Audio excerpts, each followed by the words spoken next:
Assalamu alaikum. Dear students, today is our second lecture of the third chapter. The name of the chapter that we have started in our previous lecture is biodiversity. Previous lecture में बेटा हम लोग biodiversity को define कर चुके हैं, उसकी definition पढ़ी थी हमने, हम लोगों ने क्लासिफिकेशन की बात की। उसके बाद हम लोगों ने बायोडाइवर्सिटी देखी कि वो कितनी तरह की होती है, फ्लोरा फाना की बात की, और लास्ट पे हम लोगों ने ये भी देख लिया था कि जो बायोडाइवर्सिटी है उसकी इम्पोर्टेंस क्या है। आज के लेक्चर में हम लोग क्लासिफिकेशन देखेंगे कि क्लासिफिकेशन के एम्स और प्रिंसिपल्स क्या हैं। एम्स मतलब मकासद और प्रिंसिपल्स यानी कि उसके उसूल। क्लासिफिकेशन के बारे में बात हो चुकी थी कि एक ऐसा प्रोसेस है जिसमें ऑर्गेनिज़म्स को ग्रुप में तकसीम कर दिया जाता है। किस बुनियाद पे? या तो उनकी सिमिलैरिटीज़ की बुनियाद पे यानी कि उनके मुशाबहत की बुनियाद पे, या फिर उनके डिफरेंसेस मतलब कि उनके जो फ़र्क हैं उनकी बुनियाद पे उनको ग्रुप में तकसीम कर दिया जाता है। चलिए स्टार्ट करते हैं। देयर इज़ वैरायटी यानी कि diversity, there is variety and diverse kind of organisms. ये डाइवर्स ही लिखा हुआ है, वो थोड़ा सा स्वेटिंग की वजह से थोड़ा सा ब्लर हो गया, वो इंक जो है वो स्प्रेड हो चुकी है। There is variety and diverse kind of organisms. वो कहते हैं कि आपकी बुक में ये लिखा हुआ है कि दुनिया के अंदर जो जिंदा जानदार हैं उनकी बहुत ज़्यादा वैरायटी मौजूद है। अबाउट 1.5 स्पीशीज़ ऑफ एनिमल्स, तकरीबन 1.5 एनिमल्स की स्पीशीज़ और 0.5 million types of plants are discovered up till now, यानी कि अब तक, यानी कि आज की डेट तक 1.5 मिलियन एनिमल्स की स्पीशीज़ और 0.5 मिलियन स्पीशीज़ जो हैं प्लांट्स की वो डिस्कवर हो चुकी हैं। और ये वो स्पीशीज़ हैं जिनका हमारे पास रिकॉर्ड भी मौजूद है। इनके अलावा भी बहुत सी वैरायटी अभी दुनिया में मौजूद है जिनकी इवन अभी तक हमें नाम भी नहीं पता। Large amount of micro organisms are present, यानी कि माइक्रो ऑर्गेनिज़म्स हमारे पास कौन से होते हैं? छोटे छोटे जानदार जिनको हम लोग नेकेड आई से नहीं देख सकते हैं। जो ऑर्गेनिज़म्स हैं वो सिंपल भी हो सकते हैं, वो कम्प्लेक्स भी हो सकते हैं। माइक्रो ऑर्गेनिज़म की बात कर रही हूँ मैं कि वो सिंपल भी हो सकते हैं, वो कम्प्लेक्स भी हो सकते हैं। उनका साइज़ जो है, अगर हम लोग ओवरऑल ऑर्गेनिज़म्स की बात करें तो उनका जो साइज़ है वो स्मॉल भी हो सकता है, वो लार्ज भी हो सकता है। अगर हम लोग उन ऑर्गेनिज़म्स की बात करें जिनका जो कि सिंपल होते हैं और उनका साइज़ जो है वो स्मॉल होता है, तो उसकी एग्जांपल में हम लोग बैक्टीरिया ले सकते हैं। बैक्टीरिया एक ऐसा जानदार है जो जिसका साइज़ बिल्कुल छोटा है और वो सिंपल है, यानी सिंपल से मुराद है वो सिर्फ एक ही सेल पे मुश्तमिल है और उसके अंदर जो डिवीजन ऑफ लेबर है वो नहीं पाई जाती, यानी कि मल्टी सेलुलर वो नहीं है। उसकी बॉडी में सिर्फ एक ही सेल मुश्तमिल है और ये एक ही सेल पे डिपेंड करने वाला जानदार है। और अगर हम लोग ये देखें कि जो कम्प्लेक्स और लार्ज ऑर्गेनिज़म्स हैं जिनका साइज़ भी बड़ा है और वो पेचीदा हैं, वो कम्प्लेक्स हैं, तो वो कौन से हैं? उसकी एग्जांपल में हम लोग उस चीज़ को लेंगे जिसको आप लोग अशरफुल मखलूक़ात के नाम से जानते हैं। किसकी बात कर रही हूँ? जी हाँ, मैं बात कर रही हूँ अशरफुल मखलूक़ात यानी कि इंसान की।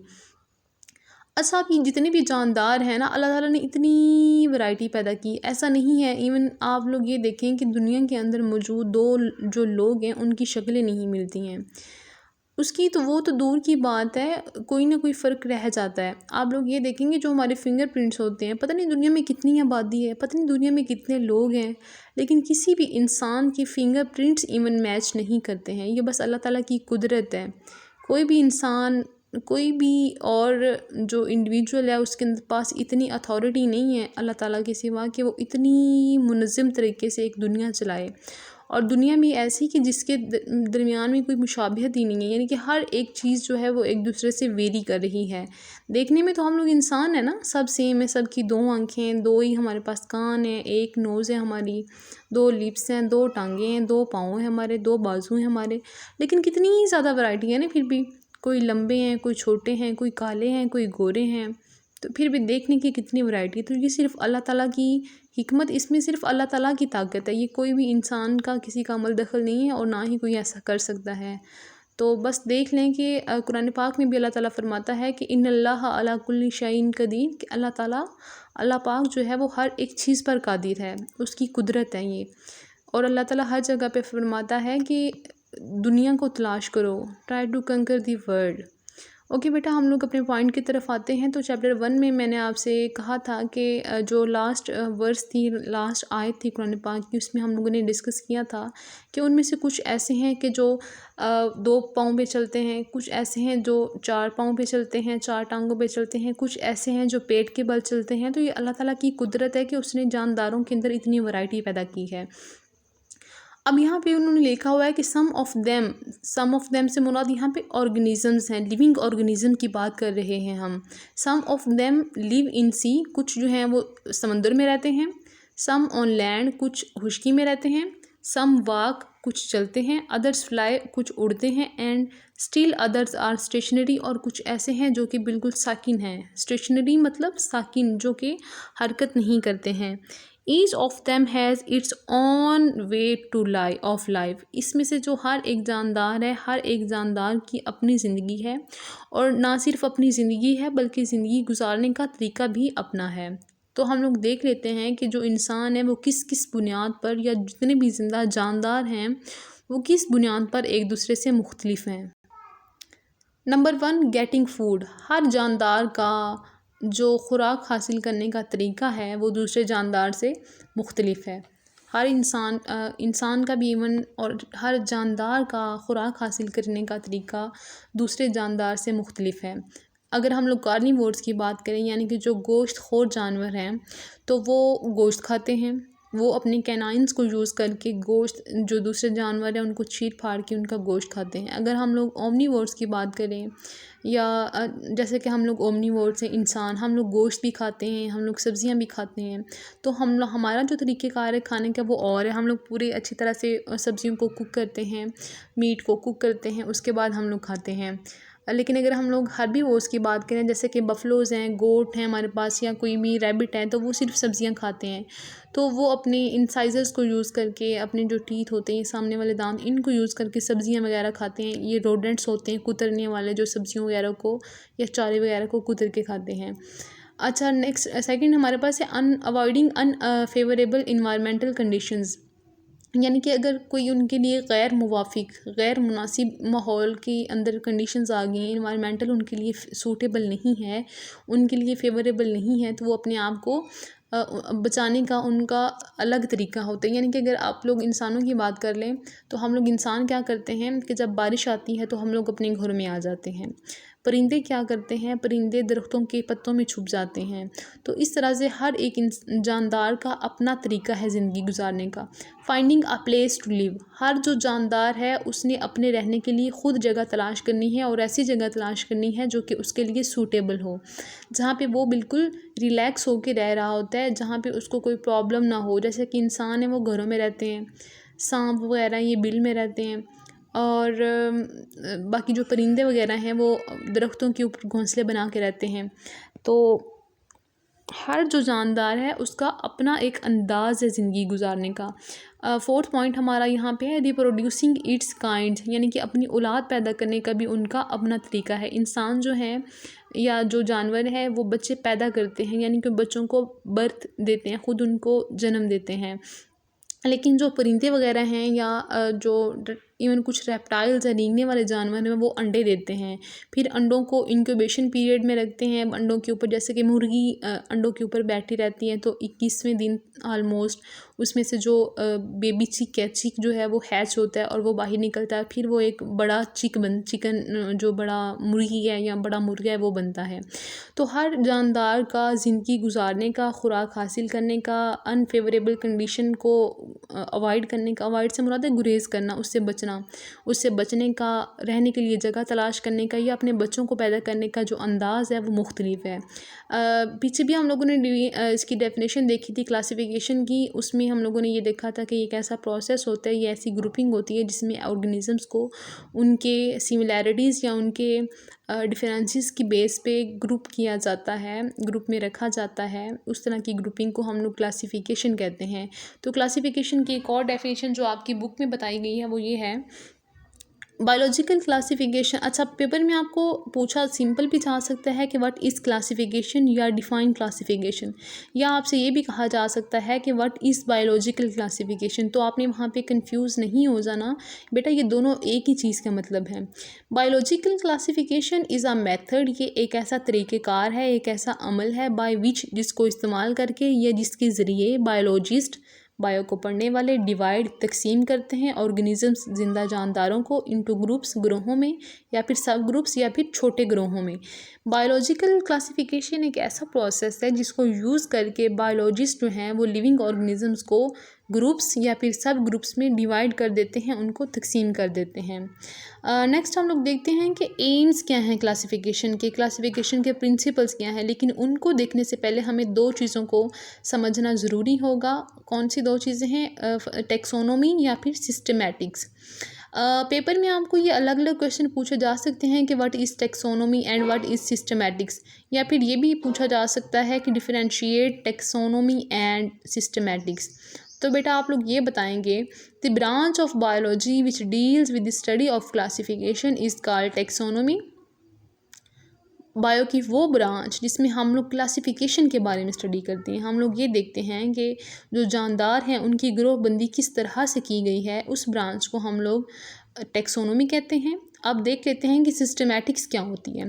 The branch of biology which deals with the study of classification, इसमें भी हम लोग क्लासिफिकेशन को ही स्टडी करते हैं, लेकिन उसके साथ and also traces of evolutionary history of organisms, यानी कि जो एवोल्यूशनरी हिस्ट्री है उनकी इर्तका की तारीख़ है, यानी कि कहा जा, साइंस कहती है ना कि पहले बैक्टीरिया था, बैक्टीरिया के अंदर मॉडिफिकेशंस हुई, वो थोड़ा डेवलप हुआ तो इंसान बना। तो हम लोग ये देखते हैं कि जो एवोल्यूशनरी हिस्ट्री है इंसान की, यानी कि इंसान किस तरह से बैक्टीरिया से पैदा इंसान बना। इंसान पहले बैक्टीरिया था, कहा जाता है कि पहले बैक्टीरिया था, सिर्फ उसके अंदर मॉडिफिकेशंस हुई तो फिर इंसान बना। तो ये साइंस कहती है, कुरान इस बात को नहीं मानता है, और मेरे अल्लाह का हुक्म इंशाअल्लाह ताला हर वो बात जो मेरे नबी ने कही, जो मेरे इस्लाम ने कही, वो ये साइंस अब मानती है। साइंस ने कहा कि 5 वक्त का वज़ू करें, आप नमाज़ पढ़ें, आपको कोई बीमारी नहीं हो सकती है। ये अंग्रेज़ नहीं मान रहे थे, इन्होंने कहा कि नहीं ऐसा तो नहीं हो सकता ना, ये लोग इतना ख्याल नहीं रखते थे। अब कोरोना आया तो इन लोगों ने 5 टाइम, इवन हर 5 मिनट बाद 20 सेकंड तक अपने हाथ धोएं, तो वो उसी चीज़ पे आ गए हैं कि हाथ धोना, अपने आप को साफ़ रखना आपको कोरोना से बचा सकता है।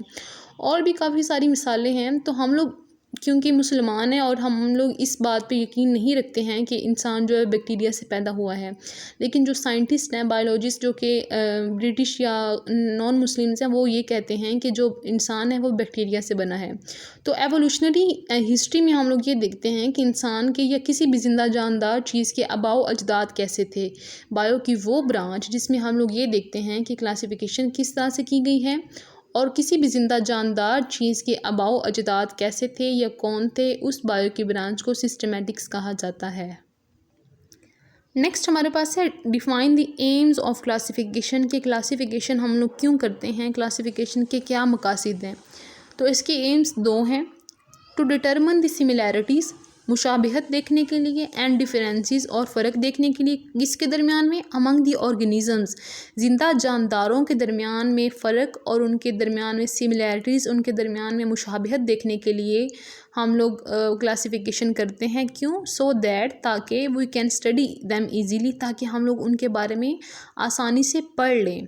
पहला तो ये पॉइंट हो गया। दूसरा पॉइंट क्या है? To find the evolutionary relationship among the organisms, यानी कि जो जिंदा जानदार चीज़ हैं उनके दरमियान में क्या रिश्ता था, क्या पुराने ज़माने में जो उनके आबाओ अजदाद थे, आबाओ अजदाद से मुराद उनके जो दादा परदादा थे, जो उनके बड़े थे, क्या आपस में उनका कोई ताल्लुक़ था या नहीं। तो ये इन 2 पॉइंट्स को डिस्कस करने के लिए हम लोग जो एम्स हैं वो ये 2 हैं क्लासिफिकेशन के। कौन कौन से हैं? पढ़े मेरे साथ आप लोग। To determine similarities and differences among the organisms so that we can study them easily. Number 2, to find the evolutionary relationship among the organisms. अब हम लोग ये देख लेते हैं कि जो बेसिस है, जो बुनियाद है क्लासिफिकेशन की, वो क्या है। The similarities and the differences are the basis of classification. अगर आपसे ये शॉर्ट क्वेश्चन पूछा जाता है कि what is the basis of classification, तो आप लोग ये बता सकते हैं कि जो सिमिलैरिटीज़ हैं या फिर डिफरेंसेस हैं, यही क्लासिफिकेशन की बेस है। मैंने बताया ना आपको कि हम लोग दो चीज़ों की बुनियाद पर क्लासिफिकेशन करते हैं। तो क्लासिफिकेशन की बुनियाद कौन सी दो चीज़ें हैं? या तो वो सिमिलैरिटीज़ हैं या फिर वो डिफरेंसेस हैं।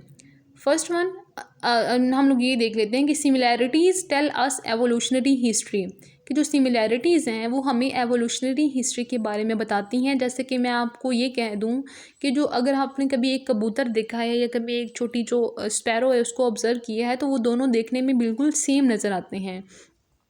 यानी कि जो उनकी ज़ाहिरी शक्ल सूरत है, थोड़ा सा साइज़ का फ़र्क है और थोड़ा सा रंगों का फ़र्क है, लेकिन उनकी बनावट जो है वो तकरीबन सेम है। तो हम लोग ये कह सकते हैं कि हो सकता है पुराने ज़माने में जो उनके इंसेस्टर थे, जो उनके आबाओ अजदाद थे, वो एक ही हों। आगे से कुछ मॉडिफिकेशंस हो गई हों, तो जो कुछ लोग कुछ जो ऑर्गेनिज़म्स हैं वो चिड़िया बन गए और जो कुछ हैं वो फिर पिजन बन गए। तो पिजन और स्पैरो के अंदर रिलेशनशिप ज़्यादा स्ट्रॉन्ग है, इनके अंदर ज़्यादा सिमिलैरिटीज़ हैं एज़ कम्पेयर टू पिजन और इंसेक्ट्स। इंसेक्ट्स का पता है ना आपको, कीड़े मकोड़ों को कहते हैं। तो इंसेक्ट्स जो हैं वो तो छोटे होते हैं, उनकी मॉर्फोलॉजी जो उनका एक्सटर्नल स्ट्रक्चर है वो भी डिफरेंट होता है। तो हम लोग ये कह सकते हैं कि जो पिजन और स्पैरो हैं ये तो सिमिलर हो सकते हैं, इनकी एवोल्यूशनरी हिस्ट्री सेम हो सकती है, लेकिन जो पिजन और इंसेक्ट्स हैं ये बिल्कुल डिफरेंस हैं। Similarities are seen in the morphology and anatomy stages of the development. जब कोई चीज़ बनती है ना, मैंने आपसे पहले कहा था ना, जब हम लोग बायो की ब्रांच पढ़े थे एम्ब्रियोलॉजी, तो मैंने आपसे कहा था कि जो एम्ब्रियो की डेवलपमेंट होती है ना, वो क्या एम्ब्रियो किस तरह से बना था? एम्ब्रियो दो गेमीट से बना था। कौन से गेमीट से? मेल और फीमेल गेमीट था, एग और स्पर्म, उनके मिलने से क्या बना था? जाइगोट। जाइगोट के अंदर डिफरेंट डिवीजन्स हुई थी तो एम्ब्रियो बना था। एम्ब्रियो की जो स्टेजेस थी, डेवलपमेंटल स्टेजेस, यानी कि जो एम्ब्रियो से नेक्स्ट जो बेबी की प्रोडक्शन है, उस स्टेज के ऊपर एनाटॉमी और मॉर्फोलॉजी को देख के सिमिलैरिटीज़ को जज किया जाता था। यानी कि अगर किसी की दो एम्ब्रियोज़ हैं, अगर उनकी सिमिलैरिटी सेम है, अगर उनकी एनाटॉमी सेम है, तो हम लोग ये कह सकते हैं कि उनकी की जो एवोल्यूशनरी हिस्ट्री है वो सेम है। लेकिन ये पुराने ज़माने की बातें हैं, आज के दौर में ऐसा नहीं होता। अब मॉडर्न लोग आ गए हैं, मॉडर्न साइंस आ गई है। इन मॉडर्न इरा कहते हैं दौर को, यानी कि जो सदी होती है, जो मौजूदा वक्त गुजर रहा होता है। We see genes of organisms. अब सिर्फ हम लोग मॉर्फोलॉजी या फिर उसकी एनाटॉमी को देख के सिमिलैरिटीज़ या उसके डिफरेंसेस नहीं बताते हैं, बल्कि हम लोग उसकी जीन्स को स्टडी करते हैं। कोई बच्चा मुझे बता सकते हैं कि जीन्स क्या होती हैं? चैप्टर फर्स्ट में मैंने बताया था आपको बेटा, जीन्स किसी भी डीएनए का छोटा सा पोर्शन जिसके अंदर पूरी की पूरी डीएनए की प्रॉपर्टीज़ होती हैं, उसको हम लोग जीन्स कहते हैं। This is now modern genetics that is base of classification. पहले हम लोग सिर्फ उसकी मॉर्फोलॉजी या उसकी एनाटॉमी को देख के ऑर्गेनिजम्स को ग्रुप्स या सब ग्रुप्स में डिवाइड कर देते थे, लेकिन अब हम लोग ऐसा नहीं करते। अब हम लोग उसकी जीन्स को स्टडी करते हैं। The similarities and the differences in the DNA of two studied organisms can be used for getting ideas about the similarities and differences in their structures and functions. पहले वो हम लोग सिर्फ सिमिलैरिटीज़ या differences देख के उनकी ग्रुपिंग कर देते थे, उनकी क्लासिफिकेशन कर देते थे, लेकिन अब ऐसा नहीं होता। अब जब तक कि उस दो ऑर्गेनिजम्स का डीएनए स्टडी ना किया जाए, तो हम लोग किसी चीज़ के बारे में श्योर नहीं हैं कि इसकी सिमिलैरिटीज़ और डिफरेंसेस ये हो सकते हैं। मे बी कि एम्ब्रियो लेवल पे वो दो चीज़ें सेम हों, जैसा कि एक चिक का जो एक चूज़ा है, जो हैन का बेबी चिक है वो, और जो एक डक का बेबी चिक है वो एम्ब्रियो के लेवल पे सेम हो, देखने में वो सेम हो। लेकिन हो सकता है कि जब वो अपनी एम्ब्रियोलॉजिकल डेवलपमेंट को क्रॉस करके मैच्योर कंडीशन मैच्योर स्टेज तक आएँ, तो हो सकता है, बल्कि होता है कि उनकी जो सिमिलैरिटीज़ और डिफरेंसेस हैं वो बिल्कुल नुमायाँ हो जाते हैं। तो हम लोग सिर्फ उनकी मॉर्फोलॉजी या एनाटॉमी को अब नहीं देखते, पहले ज़माने में देखा जाता था। अब हम लोग उनकी जीन्स को स्टडी करके बताते हैं कि इनकी सिमिलैरिटीज़ और डिफरेंसेस क्या क्या हैं। तो बेटा, इस लेक्चर में हम लोगों ने एम्स पढ़े क्लासिफिकेशन के प्रिंसिपल्स की बात की, उसकी बेसिस की बात की। इस चैप्टर से इस टॉपिक से रिलेटेड कोई क्वेश्चन है तो आप लोग ज़रूर पूछें। Thank you so much.